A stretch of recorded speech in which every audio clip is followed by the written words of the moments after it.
little bit of a different interview because usually my colleague and friend Samantha is the one interviewing people, but today I decided I was going to interview and take the spot away from her. I'm joking. She's going to be back in the future. I am interviewing one of my very good friends and one of my first friends I met doing theater here in Los Angeles. She is, like a lot of the people that we've had on this show, very multi-talented and kind of a jack of all trades. She is an actor, producer, director, songwriter, painter, and she owns her own production company. You might know her if you saw Little Mermaid. She played Scuttle, and she also played Edith in Blithe Spirit last summer. And so I want to welcome on Kelsey Weinstein. Hello. Hi, how are you? I'm good. What's going on? Not much. Staying home, as we should. Right. So I just wanted to sit down and chat with you about the acting and the process and all of those kinds of fun things. So let's get started. So I want to start at the beginning, we kind of started with theater. I started doing theater actually when I was about 5 years old. I was very lucky to grow up in a family of theater-loving people. My dad ran a children's theater, and they were very generous and bumped the age back. We were supposed to start at 6, but I was already dancing in the aisles and singing along with all the songs. So I started when I was 5, and I've been doing it ever since. It's been all I do since.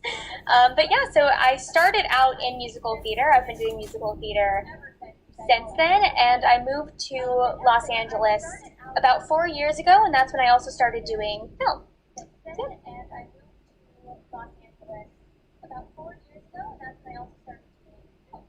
Great. I'm sorry. You broke up a little bit. Don't worry. When you answered your question. Sorry. So you moved, when did you first move here? I moved out here 4 years ago. When I graduated, I came out here for college. So I went to what was formerly Relativity School and then was Studio School Los Angeles to pursue a BFA in Contemporary Musical Theater and Film. Which I just did. Just finished. So, we're here to talk a little Kentwood because this is KP Live. So, how did you first find Kentwood Players, and what was your first show like? Yeah, I found Kentwood Players actually through Backstage. There was an audition that I was super excited for, and then actually it did not work out. And on a whim, I said, you know what, I'm just going to go, keep auditioning, because as an actor, these are things that happen to us all the time. It's about a good amount of the time you get rejected, but that's part of being an actor, is being able to pick yourself up and move on to the next audition. And on a whim, I went on Backstage and I found an audition for The Little Mermaid. And so I Ubered all the way out from downtown Los Angeles, and this was I found it a couple of days beforehand, so it all worked out in the long run. But yeah, so I auditioned for Little Mermaid, and that was my very first show. So what was your experience on it, and what made you eventually want to come back and do a second show? Yeah, it was really interesting because coming from the Denver theater community, I grew up in a very family-esque theater community, and it was, being at Kentwood felt like just being right at home. Because I came in not knowing a single soul, not a single person, and one of the first people that I met was actually Lindsay Palmer, who also happens to be from Colorado, and from that point on, meeting the rest of the cast and meeting everyone involved in Kentwood, I just felt so welcomed in with open arms, and this was about my third year living in LA, and so it was just a very welcoming, comforting experience, kind of being brought into this little family. It felt just like being home. Yeah, I definitely felt the same kind of thing because our first show was the same show and we met each other doing that show. So I think that really speaks to not only Kentwood, but just community theater in general. And I think Los Angeles has such a great theater community. Usually people move here for film, but there are so many small, like 99-seat theaters here that I think it's really easy to find a kind of small community theater that really fits you. Yeah. So while you were doing Little Mermaid while you were in college, and I know you've also done shows while you're in college. How is a community theater show a different experience than doing it in college with people who are kind of all at the same point, age level as you? It's definitely a different experience because when you're in college, these are all people that you have gone to school with for however long, especially studio school is a very, very small community. So usually the people that you're in shows with are people that you see 24 hours because most of us live in the same building. We all do shows together. We all see each other around. And so going to Kentwood, it was really interesting because everyone is coming from different places, has different stories. There was a lot of people who've been there for years, and then there's other people who, it was also their very first show when I did Little Mermaid. So I think that the main difference for me was just kind of the different points of view and the different experiences.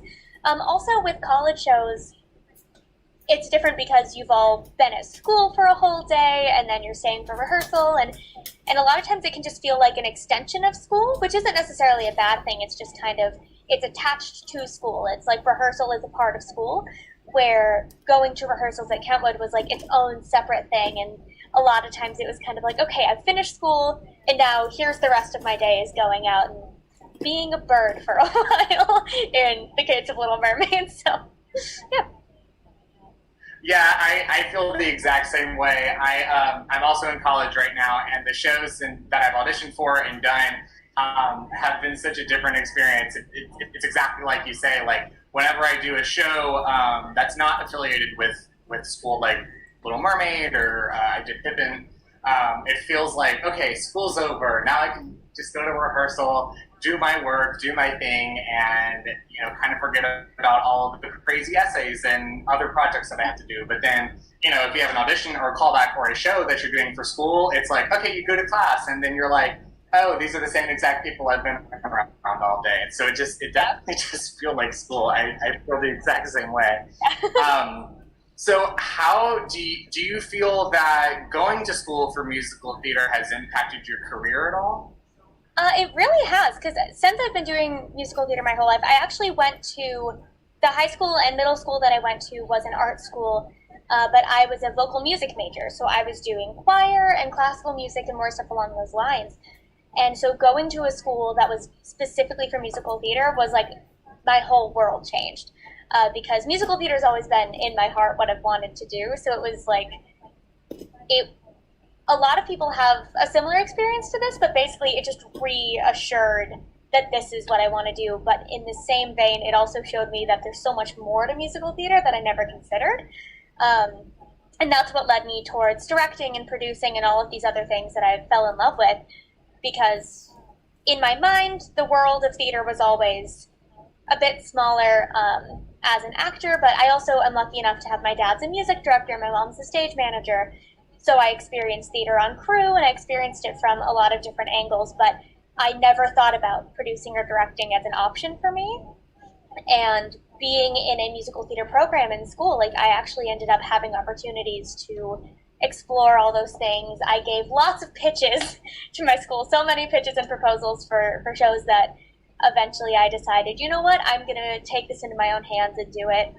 And I never would have thought that being in a musical theater college program would lead me to owning and operating a production company, but it kind of just leads you in all these other directions, and you end up finding way more, still in the vein of musical theater though, that you end up passionate about too.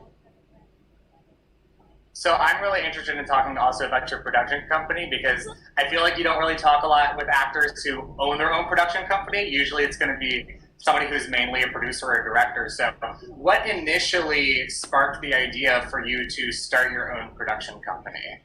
Yeah, I was dealing with some stuff at school of working on different productions, and our school was actually bought out by another company, and there was all sorts of just higher up things that were out of my control. But through the very first show that I directed at school was we did a student repertory series where it gives students the opportunity to run their own shows, and I happened to direct, produce, and music direct Ordinary Days, which is like a lovely little show. And there was a second show that I was working on, and all of these other things happened, and basically as the world of my school kept changing, I knew that my love of producing wasn't going to change. And I talked to, my dad is an actor, music director, and also was really interested in film scoring. And after enough talks between the two of us, we knew that we wanted to take matters into our own hands, tell stories, as well as give others a platform to tell their stories. And Little Renegade Productions was born out of that. The name itself even comes just from me wanting to make changes, both from whether it was my school, my own life, or in the world. And so, yeah, on a whim, we just said, you know what, we are doing this. We are an official registered LLC with the state of California, which at the age of 21, there was a lot of work that went into making that happen. But I'm very lucky to have the support of my family and other people just in the community that have made it possible. Yeah, our main things that we do with the company is our focuses are film, theater, and music primarily. But the main thing that we focus on is telling stories that need to be told and making sure that that happens through artistic integrity and emotional truth. We care about why a story is being told and how we go about telling that story. That sounds great. I think there's definitely kind of two kinds of shows, and we've talked about it before. There's a kind of show that is, like Fun Home or Next to Normal, for example, where they're very specific stories, but they tell really universal truths about things, and they're very deep, and they cut very close to home for a lot of people. And then there's other shows that are much more for a night of entertainment, like Anything Goes or Thoroughly Modern Millie. And I think it's great that you kind of made that distinction and know kind of what kind of shows you want to do. And on that, how do you choose the kinds of projects that you want to attach yourself to? Do you, and mostly in terms of acting, because, I know a lot of actors are like, I'll just do anything, but do you have any kind of process in terms of choosing your roles or choosing the kind of shows that you want to do, or even like specific dream roles that you aspire to do? Yeah, so I'll start with as a producer because it's a bit more succinct. But as a producer, the way that I chose the projects that I want to be involved in is I try to look underneath the surface of what is the story, why is it being told, and why does the world need it right now. There's a couple of projects that I am currently attached to that unfortunately had to be postponed in the midst of COVID-19. But every project that I have attached myself to is someone's story. And whether it is important to them, whether it's important to a larger group of people, there are people with stories to be told. And the stories that I try to attach myself to are the ones that have not been told yet. There was a show that was unfortunately supposed to be in the Hollywood Fringe Festival this year, which has since been canceled, but of a stand-up comic who I'm a friend of who wanted to tell the story of his failed relationships and the good ones and the bad ones and the things that he's learned. There's other projects I've been attached to that are already written works, but either way, what I try to do is see what the surface is and get beneath that to what is the story and why is it important. As an actor, I also have been in the boat of I'll take whatever comes to me. But as I get older and as I get a bit more selective, I am always a fan of shows that I get to do a bit of digging still with that as well. A couple of the most recent roles that I've done, there's a certain way that a character looks on the surface, and you get to do that extra work to see who is this person really, what makes this person a human, how am I similar to this person, how am I different from this person. And it's always a challenge, but it's a challenge that is well welcomed because you get to do all of that extra work and you get to really get into the nitty-gritty of who this person is and why they are the way that they are. And then sometimes I do roles that are just comedic. I feel like I kind of end up going about 50-50 on that, where the roles that I go in for are either that, getting into the nitty-gritty, learning who it is, or I'm running around the stage in a bird costume, which is equally fun for me. So, yeah. We have a question from a commenter. They asked, where are your shows produced for your company? Yeah, we, at the moment, it's going to be a matter of once things are opening again. The first show that we were going to be at my school, which is in Los Angeles Center Studios, and then we were going to move to a slightly smaller theater. So at the moment, we don't have one specific place that things are going to be housed. Since we are brand new as of last September. So we are always just looking for what space fits the story. At the moment, it's mostly smaller spaces, but that's because we're doing mostly smaller, more intimate shows at the moment. I'm very lucky. One of my teachers from studio school, Sal Romeo, owns a theater, and our first show was going to be there, and hopefully will still be there, but which is in Burbank, sorry. It's in Burbank. But yeah, so it'll depend on the show at the moment, and it'll depend on when things can open up again. So, yeah. Follow-up question. They're also asking, how can we get more information about the production company? Yes, we have a website. It's www.littlerenegadeproductions.com.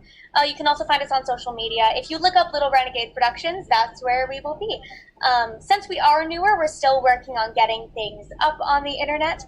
But also you can find me on social media under Kelsey Weinstein, and I would be happy to answer any questions, as also direct you more to what the company does. Yeah. Great. Yeah, we definitely want to plug that because it's gonna be super exciting whenever the world decides it's gonna start again. But it's gonna be really exciting to be able to do the shows that you plan on doing, because they, like you said, they are very they're shows that you could really dig into as an actor, as a director. Like, no matter what part you're doing, like, you can definitely dig into the kind of shows that you want to do, and I think that's going to be great to do. So do you have any kind of lessons that you have learned from directing and producing that have crossed over with the lessons you've learned from acting? Absolutely. I think that the biggest thing that I have learned from both on the production and direction side as well as an actor is that there's always more to discover. There's never going to be enough questions to ask.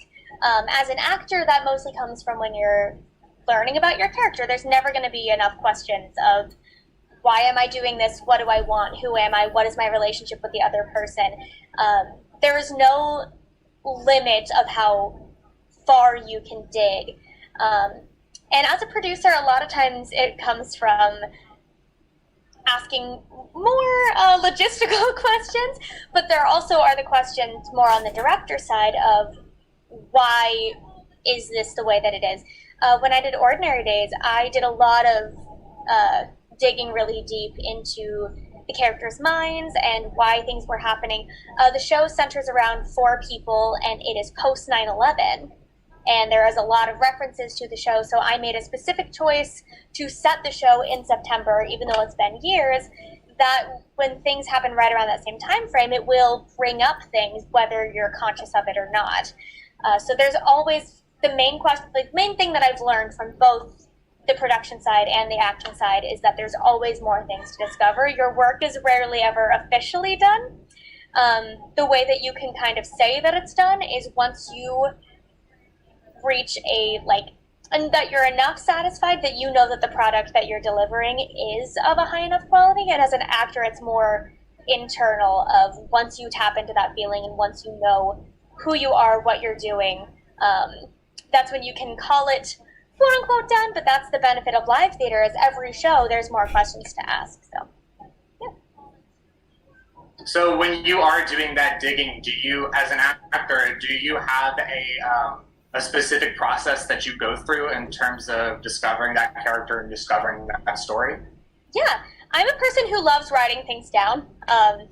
If you could see when I did Carrie the musical, I was lucky enough that I was able to print out my own script that I wouldn't have to erase at the end. But the whole thing was covered in notes. I was playing Sue Snell, who is the lone survivor, spoiler, of the tragic events in Cary. And if you looked at my script, the whole thing was just covered in notes. It was color coded. So I'm a person who I really enjoy the physical act of writing things out, and that helps me because once you do the work is there, and the work will work for you once you do it. One of my wonderful acting teachers once said that to me, where if you do all of your homework, if you can ask those questions, most of your work is done, and then it's the questions that you ask in the moment of why did this person say a thing this way to me? He just crossed his arms. What does that mean? Is he feeling like closed off to me? And that's all the things that we do as humans in our personal interactions. But as much of that work as you can do prior to even starting rehearsals is great, because then you don't have to kind of try to shove all of that information in your brain, and it can just kind of naturally live in you. Yeah, that's great. It's definitely great to write stuff down because, especially for me, I have to like make it like physical, you know. Yeah. And like then I have something that I can just look at and be like, oh, okay, I can just refer back to this. I can make a strong recommendation to all of my actor friends is have multiple copies of your script, because I have gotten myself into the trouble of writing so much that when I go to look at it again, I'm confused, especially if it's for an audition. Do all your work on one copy and then take just key words and things that will get you to remember the things that you wrote down. Because I have ended up with scripts that are unreadable. And while they're done, if you do need to read it, you have gotten yourself in trouble. It has happened to me in an audition, unfortunately. I forgot a word, I looked down and I said, I got nothing. Lucky for me, it was a jazz song. Scattered my way out of it. But yes, if I can make any recommendation or tip, it is having a rehearsal copy and a performance copy if you decide for the actual audition. Yeah, definitely. Now I kind of want to move to the big elephant in the room. We're in the middle of a pandemic. So, what specifically, I know you mentioned that you had a lot of projects that you were doing pre-COVID, so what specifically were you working on before the world decided to pause for a moment? Yes, well, as an actor, the main thing that I was working on was my college's senior showcase, which was slated to be in April, but we unfortunately went into quarantine before that was able to happen. So that was all switched to an online platform, which was lovely. So we had a website of all of our actors, musical theater majors, and dancers materials that were available for agents and casting directors and managers and whoever wanted to see that, all that stuff. It was reels, it was scenes, it was headshots. It was just lovely and wonderful. So I was working on that. That was my main project as an actor, was just getting ready for showcase. But as a producer, I actually had several things. Basically, I had figured out my whole summer was filled with things for, as I mentioned before, the Hollywood Fringe Festival. I also had a couple of film projects that were in development that unfortunately I can't go into more detail on. But I had a lot of things that I was just kind of prepping for. Scripts in development and things that were just getting ready, and the plan was to hit the ground running the second that graduation happened. And then graduation didn't happen. Nothing happened other than a pandemic. But that's kind of the benefit of things like this, of like these Zoom calls, and there's been a lot of ways that we have been able to get work done. And I'm personally very much looking forward to once we are able to get things back into theater. And even just because I was very lucky that a lot of the projects that I do involve music and writing music, and I write music with my dad, Eric J. Weinstein, who is one of the co-owners of the company. So I was quarantined in Colorado, so we had plenty of time to get music work done.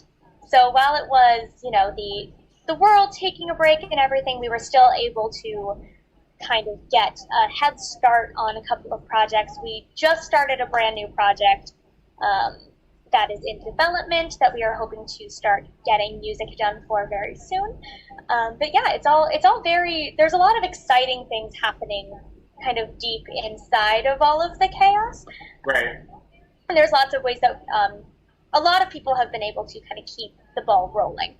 Right. It was very unfortunate that a lot of things were canceled, but it's very good to know that a lot of things are just temporarily put on pause, but will be done with a new outlook and probably a new plan when we're able to do them.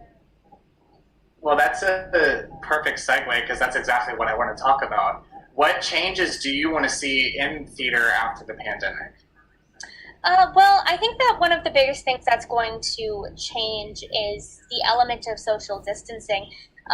I've seen so many theaters that are very packed together, and while that's not necessarily a bad thing, I just think that a lot of those changes are going to be inevitable. But I do think that the biggest change that is looming over the theater community right now is diversity, and I think that's going to be a change that is long overdue. Absolutely. There's a couple of great groups that have already been in discussion. There's a wonderful group that I would love to plug called Ideas that has been put together by Lisa Young from the Denver theater community. That is a group of actors, creators, producers, whoever it is. There's wonderful people in the theater community discussing ways that there can be changes made, giving a platform for people of color and giving a platform for voices that need to be amplified right now. And we are discussing, there's so many ways that have been discussed of bringing more diversity into theater, not just in, casting, but in artistic direction, and the shows that you pick is even a big deal. There's a lot of companies that do very strictly white heavily shows, and I think that wasn't a sentence. White heavy casting of shows. You know where I was going. But even just coming down to the season of shows, as well as just the casting, it is in the promotion, it is in just empathy. There's a lot of just empathy that needs to be instated in a lot of people. So I think that while there will be changes from the pandemic, I think that right now the biggest change that is going to be happening for the better is more diversity. Right, and I think you're right that it is long overdue, because I feel like there's been talk about it and people say they want to do it, but I think now there's this demand for action. Yeah, so, there's absolutely no more excuses to be made by anyone. So. And we've had several conversations on this show concerning diversity in not just in casting, but like you said, in all aspects of theater, whether it's on stage or in the production team or behind the scenes. And I think this demand for diversity in theater is extremely important, not only in doing shows that are like Raising in the Sun, which are very important, but doing shows like Mamma Mia with, a very, an actually diverse cast. So I think there's two sides to it, where it's like, you can't just have this, you have to, really go the whole way, right? Yeah. And I think those are all really important conversations we're having, but when we come back, we definitely need to turn those conversations into action. Yeah, it's going to be a matter of... I think there's a lot of people who are... Yeah, it's going to be how these companies actually put things into action. It's one thing to, say something on social media. It's one thing to say things, but it's another thing to actually put it into action, for sure. Right. And not only that, but also making people feel comfortable that you're actually going to do that, and that you're going to follow through on it, So to kind of lighten it up, I want to ask you, what is, it doesn't have to be just about acting, but what is your favorite theater memory? I know you've been doing this for, I don't know how many years, since you were in the womb, but pretty much.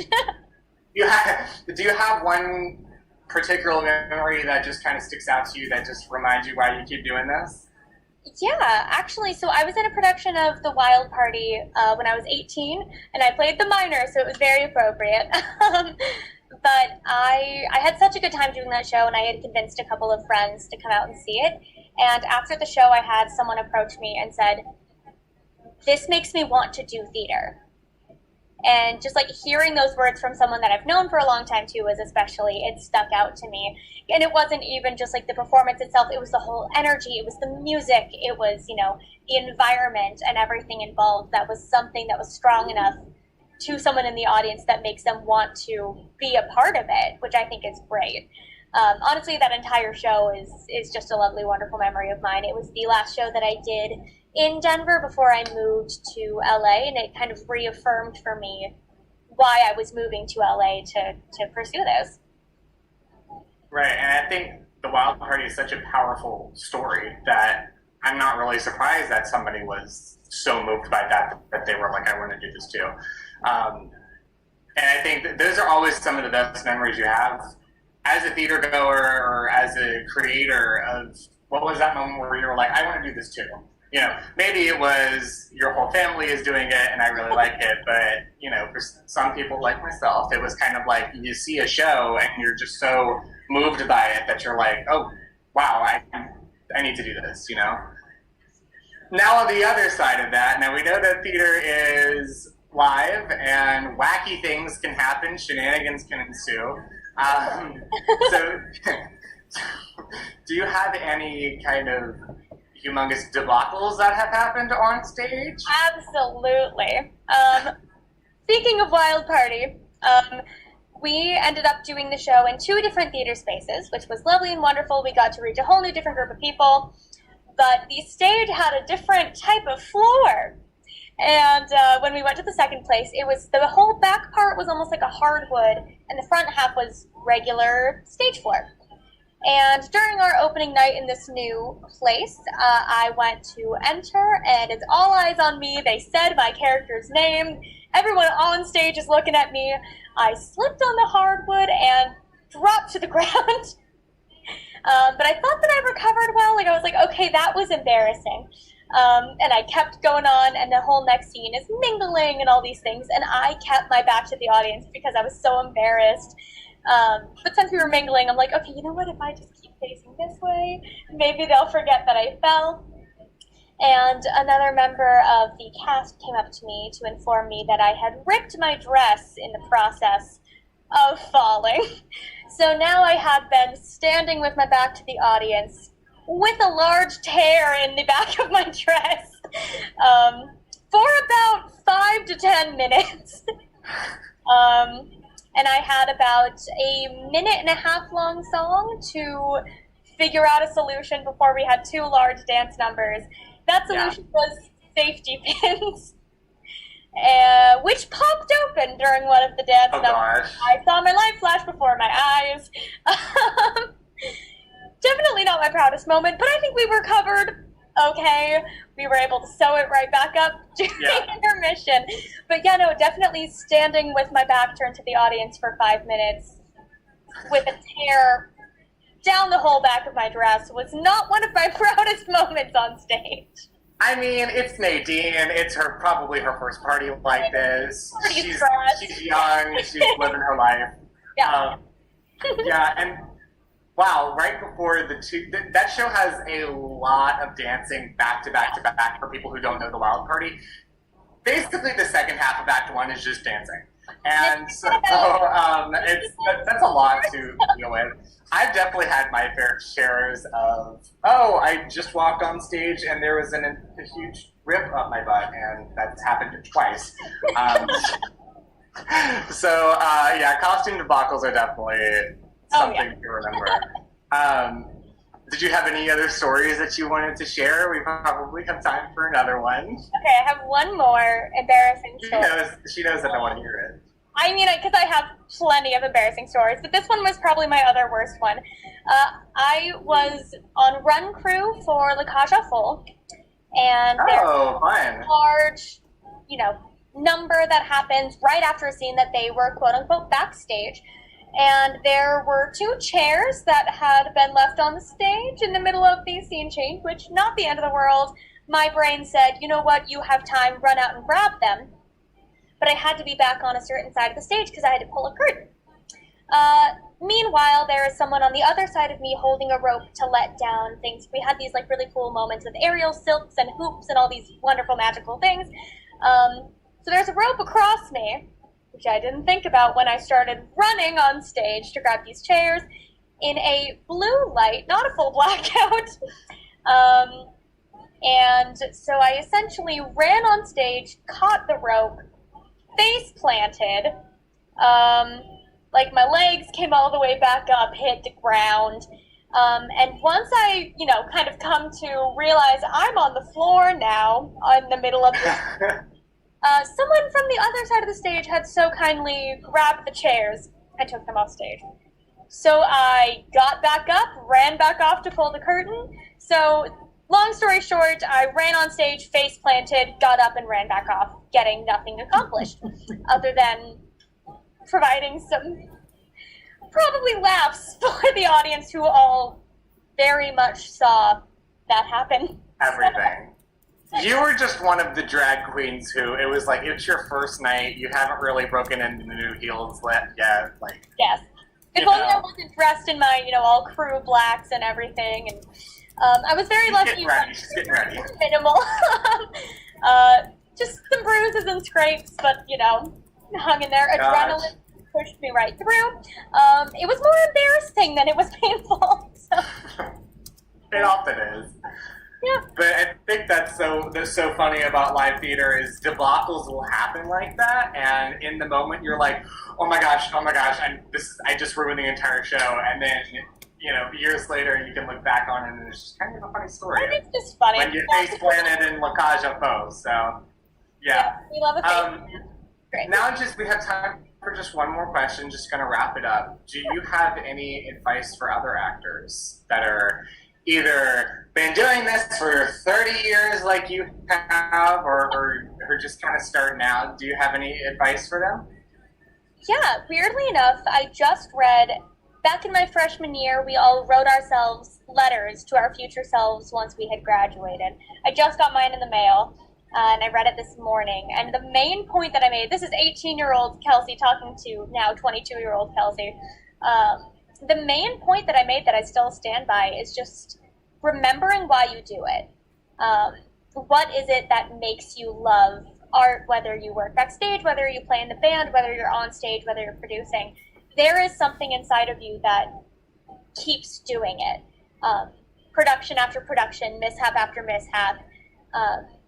There's something that keeps bringing you back, and whatever that is, it's a matter of keeping that in the back of your mind, in your heart, wherever it is. That, as well as keeping in mind the people along the way who've helped you.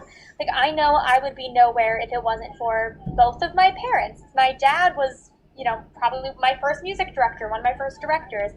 And he did not go easy on us, just, me and my sister, just because we were his kids. It was almost harder, because we were held to a pretty high standard. But, I pushed and I pushed and I worked my butt off starting from the age of 5 to be doing this. It wouldn't be for, Annie Dwyer, who was my first director. It wouldn't be for all of my teachers at studio school, Michelle Lucadou, Kyra Selman, Christopher Lloyd Bratt, and all of these wonderful people I've met along my way. I wouldn't be doing this still if it wasn't for these people. So between the physical or emotional reason why you do it and the people that have kind of helped you to continue doing it or inspire you to keep doing it, every time that you face a rejection, which as an actor happens a lot, every time that there's a project that you're excited about that doesn't go through, which a lot of us are feeling right now, it is really important to remember why we do this. And everyone's reason may be different. It may all just be the same because we love it. But there's something that pushes you to keep doing it and you keep coming back. So even when you don't get cast in something or something falls through, rather than saying, I'm a terrible actor, I don't know why I'm doing this, which we've all felt, my philosophy is I get 24 hours to be upset about it, and then I have to move on. And the best thing that helps with that moving on is, why am I doing this? For me personally, it's become a main part of my identity. Theater is a big part of who I am. And nothing makes me light up and gives me the same joy of being on a stage sharing, whether it's my story or being a part of sharing someone else's story. That's why I do this. That's why I started a company to share stories, whether they're mine or other people's. So whatever that is for you, just keeping that in mind. Yeah, definitely that is great advice because actors are naturally going to be insecure about themselves and often are going to have the "I'm quitting, I'm never doing this again" meltdown, and then We've all 2 had days later you're like, "Oh, I'm going to go audition for that." So I think it's definitely great advice. Just remember why you do it, and I love that you brought up to also remember the people who inspired you, because I think that people are, I don't know, it's just kind of corny, but like just the people are so important in inspiring you to do what you do and whatever it is. But I know I definitely have some people who I wouldn't be here without, whether it's my friends or my parents or my family or whoever it is. I think it's definitely important to remember the people who inspired you in the first place to do this. So I think that's all I have for you today. I really enjoyed getting to know you about your process, about how you navigate school, and your production company is so interesting. I don't think we've ever had anybody on who owns their own production company, so it's super exciting that you got to be able to talk about that. So thank you for joining us and talking, and that's it, guys. I'm really bad at ending these kinds of things, but that's it, y'all. We're going to go ahead and sign off for tonight. So thank you guys for watching.